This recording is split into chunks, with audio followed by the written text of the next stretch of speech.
All right, good evening, everybody. This is a very special. It's probably the biggest, most important interview that we're going to be doing tonight on episode of the many years we've been doing Teenage Kitty Girl. So tonight, Teenage Kitty Girl is here, and you're going to notice right away that there are some changes in appearance. We're also going to be breaking some huge news here tonight.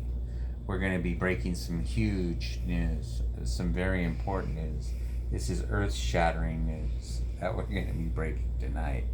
And so the news that we're going to be breaking tonight is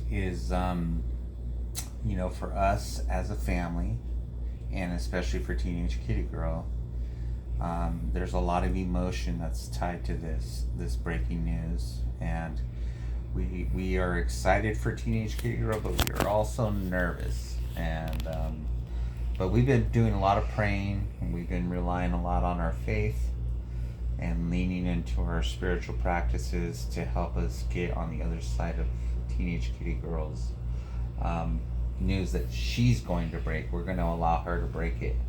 But I just wanted to give you a little insight that it is a very scary thing, but it's also very exciting.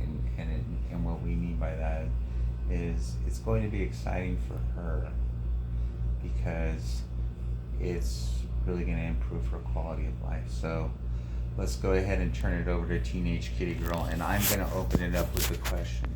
So, Teenage Kitty Girl, can you tell us about this breaking news? So, I'm having brain surgery. And why I'm having brain surgery right now is because I have dystonia.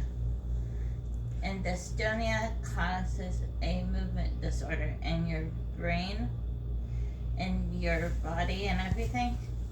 And I have been dealing it for almost 2 years. It's actually the date that I was in the hospital for it today. So when are you having this brain surgery? Tomorrow. Tomorrow morning, huh? Yeah, tomorrow morning I'm having it. You can see my hair is all gone. Kind of right now because they're going inside my brain. But this is also a thing for 18p deletion syndrome. They both, it's part of our chromosome because we're missing the 18th p, and that's the one that's the movement disorder. Wow. Thank you for sharing. That was awesome. So what time in the morning are you going to be having this surgery? 5:30 in the morning. And so it's almost 8 o'clock. So within hours, she will be in surgery. Yeah. So we are doing this is like, she's like no other. She's getting ready to have major brain surgery. And we're in the middle of this interview. How awesome is this? So before we actually happened onto the air, her and her mom were going over some instructions regarding a procedure you have to do before the surgery. Do you kind of want to talk about that a little bit? So you kind of, if you have the disorder like I do, you have to be prepared to put stuff in your nose and everything like that. Also, it's called salve, I think. Okay. And you have to put it in twice a day in your nostril, and it has to be the size of a pea. Really? Yeah. Wow. And it helps kill an infection if you're like you're getting sick or anything like that. Wow. So that. And the other thing that he's talking about is the body soap. You have to do it in the morning and at night. Twice in the morning. Wow. And once in the morning, once at night. The night before and the morning of. So I know you've been getting treatments at UC San Francisco. You've been seeing doctors, the Yeah. neurologist or Yeah. the surgeon, Dr. Starr.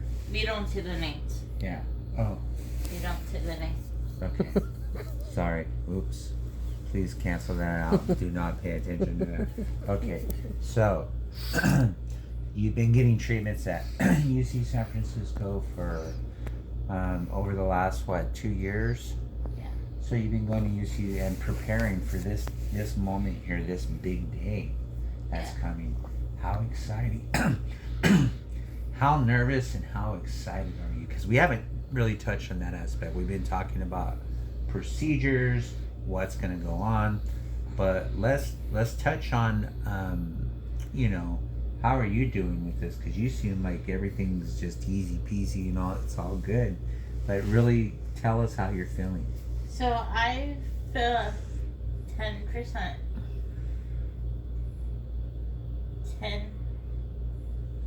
10% nervous and like 100% excited. Really? Yeah. So you got 100% excitement and you're only 10% nervous? Yeah.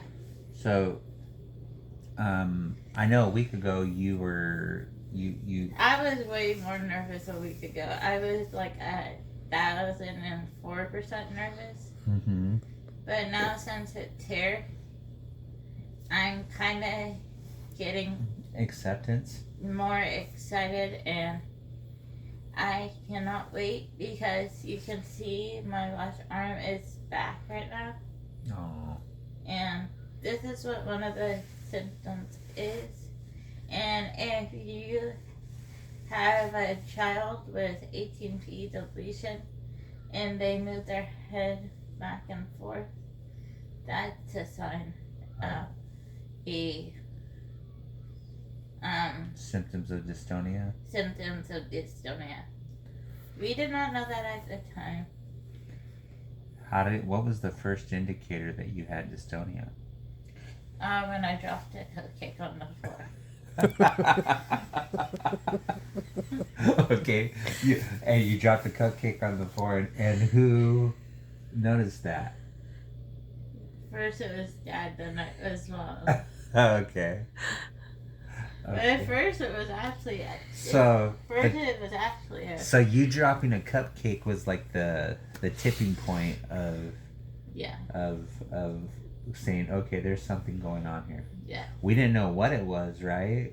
No. But you dropped it, and we said that is not like her. She would never drop a cupcake, right? No, I wouldn't. And then we went, and you had to go to Kuya, right? No, actually, we went to the bank first. And Mom did, and then she tried, and I couldn't. We went to the emergency. And then you went to the emergency room. So your mom. One thing we haven't done in previous interviews is really spoke about your mom. Your mom is like your biggest advocate. She's a huge support system for you. You guys have been like really close all your life. Yeah. Okay. So can you tell me a little bit about your mom and how much she's like, supported you, she's assisted you? A lot. Right? A lot. Yeah. You got an awesome mom, huh? Yeah. Does she pray a lot? Yeah. Has she prayed with you lately? Yeah. And do you think that has anything to do with why you're not so nervous anymore? Because a lot of people have been praying for you, right? Yeah. I think they're praying for you at several churches, right? Yes. There's plenty. And it's also good to have like a big group of people.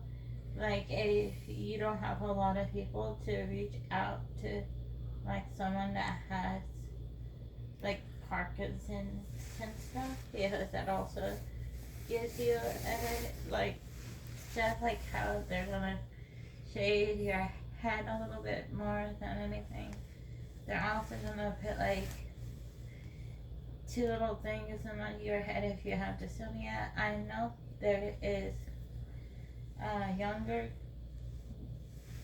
there's some younger kids that might not understand it, but I'm trying to put it in a perspective as like parents and little kids can understand it, and it's not bad or scary. It's just what God has made you, and they know how to fix you. And even if you're scared, it's always good to pray. Oh, that was awesome. Thank you for sharing that with us. And I can see that you're getting emotional, and I think God's really touched you and kept His hand over you, and you seem to be having some strength, some inner strength that has and also sometimes your feet are tiny just because you have high insides and all that kind of stuff. And don't worry about how much you fall. It's always gonna be there, because even when you grow older, you're still gonna fall sometimes. But just get yourself up. And if you have ever broken a bone, it's just kind of like that. Wow. So you you live about 4.5 hours away from here in a town called Exeter. Exeter. Oh, E. Okay, sorry. You also have lots of animals, from what I understand, right? Yeah, we have seven cats and 6 dogs. We have a new dog named Oscar and 2 new cats named Yoda and Thorn. And I understand that you have a real close relationship with these animals. Yeah, they're all of them are my brother and sister, and then I have a son named Luck, and then I also have a son named Oscar. And I also have a daughter named Smokey. Okay.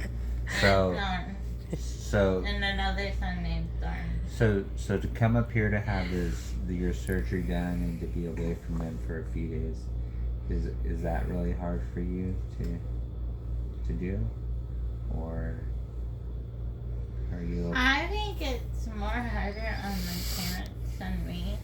Really? But I do miss my cat. Let's do something real quick.